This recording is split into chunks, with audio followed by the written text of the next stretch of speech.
ഒന്നോ രണ്ടോ കാലത്ത് അത് കഴിയുമ്പോഴേക്കും പിന്നെ ഫെയിലിയേഴ്സ് കൊണ്ട് എനിക്ക് പ്രായം 76 ആയി എന്ന് പറഞ്ഞല്ലോ. അതിനിടയ്ക്ക് ഹാർട്ട് അറ്റാക്ക് വന്നു.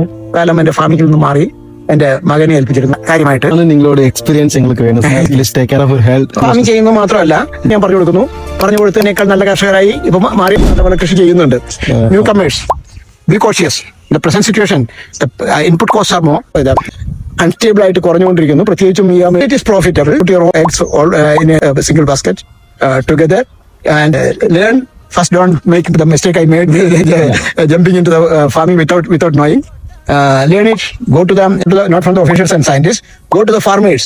Yes. And learn it from their experience. Yes, you can learn from the scientific community. എല്ലാവരും ഗവൺമെന്റ് സബ്സിഡി എന്ന് പറഞ്ഞിട്ട് കിട്ടിയ സബ്സിഡി കിട്ടിയാൽ അതിന്റെ പിന്നാലെ പോകും. സബ്സിഡിയുടെ പിന്നാലെ പോകരുത്.